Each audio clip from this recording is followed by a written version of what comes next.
प्रशांत मिश्र जी मुंबई से। प्रशांत जी, राधे राधे महाराज जी, आपके चरणों में कोटि कोटि नमन। गुरुदेव भगवान, तन मन और धन से सबसे बड़ी सेवा कौन सी है इनमें? मन। सबसे बड़ी सेवा है मन। अगर हमारा मन प्रभु में नहीं लगा है तो धन के द्वारा 56 प्रकार के भोग, सोने चांदी के मुकुट, आभूषण, भगवान ने आदेश किया है, मय्येव मन आधत्स्वम मयि बुद्धि निवेशेत निवस्य मय्येव अत ऊर्ध्वम न संशया। तुम मेरे में मन को समर्पित कर दो, तुम मेरे में ही निवास करोगे। अम्बरीश जी चक्रवर्ती सम्राट हैं, उन्होंने क्या समर्पित किया? सावई मनः कृष्ण पदारविंदयो। गोपीजनों की क्या स्थिति है? उधो मन न भये 10-20 एक हुतो सो गयो श्याम पे। अब को आराधे ईस उधो मन न भये। उधो मन माने की बात, दाख छुहारा छाणी अमृत फल, बिस कीरा बिस खात उधो मन माने की बात। दुर्योधन ने 56 प्रकार के भोग बनाए थे और इंद्र जैसा वैभव महल में तैयारी की थी कि श्री कृष्ण संधि कराने आ रहे हैं, उनको अपने पक्ष में कर लेंगे। जब भगवान से कहा कि पधारो महल में, तो भगवान ने कहा नहीं, तेरे में प्रीति नहीं है और मेरे में भूख नहीं है। दो में ही भोजन पाया जाता है, भूख ना होने पर भी प्रीति में पाया जाता है। आओ थोड़ा सा भी पा लीजिए। और भगवान ने कहा मैं आप्त काम हूं, मेरे में भूख नहीं, इसलिए। और वही भगवान वहीं से सीधे विदुर जी के घर जाते हैं और विदुरानी के अंदर इतनी अपार प्रीति है कि उनको शुद्ध नहीं अपने तन की। भगवान जब गए तो भगवान के ध्यान में मगन होकर स्नान कर रही थी। जो ही किसी दरवाजा कौन, तो श्री कृष्ण, बस इतने में तो डूब गए। लड़खड़ाती हुई दरवाजा खोला, वो उनको होश नहीं, पकड़ कर भगवान अंदर ले गए। विदुरानी जी से कहा भूख लगी है, क्योंकि प्रीति है ना, तो प्रेमी के हाथ का भगवान पाना चाहते। भूख लगी है तो क्या? बोले वो केला रखे ले आओ। विदुरानी जी केला लाती है और गूदा फेंक देती है और छिलका भगवान के मुंह में लगा रहे। भगवान उससे पार है। इसमें प्रधानता अगर धन की होती तो दुर्योधन के यहाँ पाते, अगर तन की होती तो भगवान दुर्योधन के यहाँ सुंदर राजकुमार धन सब शरीर से व्यवस्थाएं की थी। तो तन और धन दोनों होने पर भी मन न होने के कारण भगवान ने वहां स्वीकार नहीं किया। और विदुरानी के यहाँ मन प्रेम में है, इसलिए उन्होंने स्वीकार किया। तो तन और धन से बड़ी सेवा है मन की सेवा। जैसे हमारा भाव है कि कोई दुखी ना हो, पूरा संसार स्वस्थ और सुखी रहे, ये भाव भगवान स्वीकार करते हैं। मन है तो बात, खास बात तो मन है कि नहीं? आप बताओ।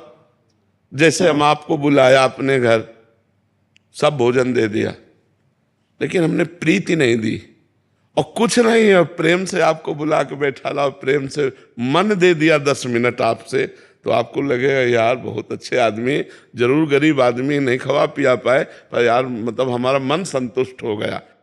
हाँ, तो वो मन लगा करके जो प्रीति की जाती है वही खास। सब जगह मन श्रेष्ठ हुआ कि नहीं हुआ? कहीं भी आप देखो तो हमारा चाहना भी मन लगा करके है।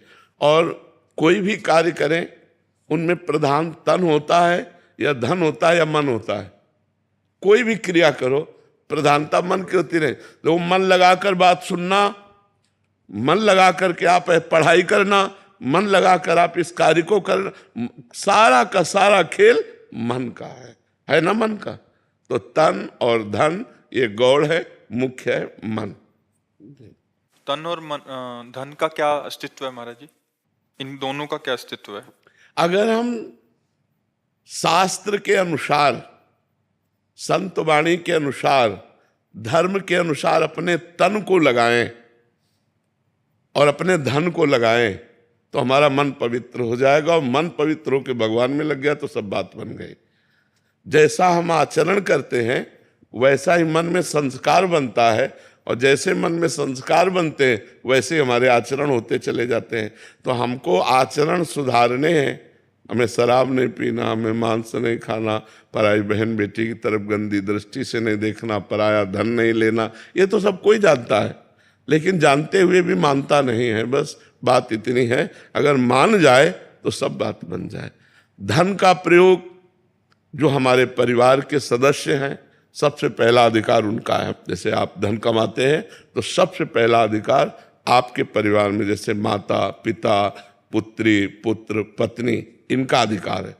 फिर दूसरा अधिकार, हम जो पुण्य करना चाहें, जैसे तीर्थ स्थान गए, हम कुछ पुण्य दान कर, लेकिन पहला हमें व्यवस्था उनकी करनी है, सबसे पहला कर्तव्य, क्योंकि वो आश्रित जन है, और उसमें भी उनसे भी पहले अतिथि, उनसे भी पहले अतिथि। जैसे हम भोजन पाने जा रहे हैं परिवार के, इतने में दरवाजे कोई आया और वो कह रहा मैं भूखा हूं, अब रुक जाओ, पहले उसको भोजन पवा दो, उसकी भोजन व्यवस्था करो। अतिथि का अधिकार परिवार से भी बढ़ करके, हमारे धन पर सबसे पहला अधिकार परिवार पर है, और परिवार से भी बढ़कर आए हुए अतिथि पर है। कोई भूखा संत, महात्मा, सन्यासी, भिक्षुक कोई भी आ जाता है और कहता है मुझे भोजन, मान लो 5 लोग हैं, मुझे भोजन चाहिए, तो हम अपने घर के 5 लोग आज बाद में बना लेंगे या शाम के पा लेंगे, पर इनको हम भूखा नहीं जाने देंगे। ये हमारा धर्म कहता है।